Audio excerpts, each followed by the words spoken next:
محرم الحرام پہلے یاد رہے، جیسے میں نے عرض کیا کہ اسلامی سال کا پہلا مہینہ ہے، اور اس مقدس مہینے کو شہر اللہ، اللہ پاک کا مہینہ بھی کہتے ہیں، یہ بھی یاد رکھیے گا۔ اور اس کا یہ نام حدیث پاک میں ارشاد ہوا۔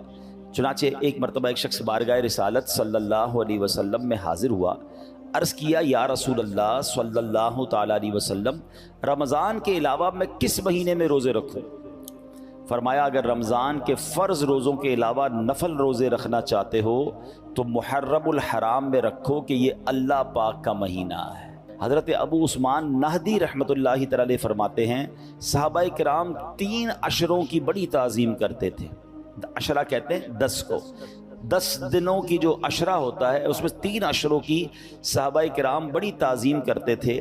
نمبر 1 ماہ رمضان کا آخری عشرہ، جو ہم ماشاءاللہ لوگ اعتکاف بھی کرتے ہیں، جس میں لیلۃ القدر بھی ہے۔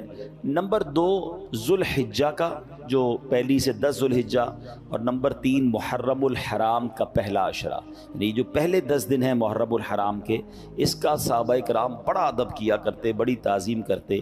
اللہ کرے کہ ہم بھی خوب ان 30 دنوں، یہ ٹوٹل 30 بنتے ہیں، 10 10 10 3 عشرے، ہم ان کا احترام کریں، نیک کام کریں، علم دین سیکھیں، خصوصیت کے ساتھ علم گناہوں سے بچیں۔ اللہ کرے کہ نفل روزے رکھیں، نفل عبادت کریں۔ اللہ پاک ہمیں یہ دن جو ہے خوب عبادت میں گزارنے کی توفیق عطا فرمائے۔ اگر پورے 10 دن روزہ نہ رکھ سکیں تو کم از کم عاشورہ کا روزہ ضرور رکھیں، اور اس کے ساتھ ایک دن ملا لیں، یا تو 9 محرم یا 11 محرم۔ اب آتے ہیں آیت کی طرف۔ سورہ شورا کی جو آیت تلاوت کی تو اس کے بارے میں کیا ارشاد ہوتا ہے؟ معاملہ یہ تھا کہ جب نبی پاک علیہ الصلوۃ والسلام مکہ پاک سے مدینہ طیبہ ہجرت کر کے جب تشریف لائے تو انصار صحابہ کون تھے؟ چلے یہ بھی سمجھ لیں، مہاجرین و انصار کئی بار آپ نے سنا ہوگا۔ مہاجرین کہتے ہیں جو مکے سے مدینے گئے تھے، اپنا سب کچھ چھوڑ کر گئے تھے، اور انصار وہ تھے جو مدینے میں آلریڈی رہتے تھے، جنہوں نے ان کو ویلکم کیا تھا۔ تو نبی پاک جب مکے سے مدینے پہنچے تو جو انصار صحابہ تھے انہوں نے دیکھا کہ سرکار دو عالم علیہ الصلوۃ والسلام کے پاس ظاہری مال و اسباب نہیں ہیں، یعنی نبی پاک کوئی بہت زیادہ پیسے اور بہت سارا سامان، ہم گھر شفٹ کرتے ہیں تو سامان بھی لے کے جاتے ہیں، کچھ لوگوں کو تو ٹرک اور سزوکیاں بھر کے جاتی ہیں، مگر ایسا نہیں ہوا تھا۔ صحابہ کرام اور نبی پاک علیہ الصلوۃ والسلام مکے سے جب مدینے ہجرت کی تھی تو کچھ بھی نہیں لے کر گئے، کیونکہ وہاں تو ظلم تھا، چھپ چھپا کے تو سفر ہوا تھا۔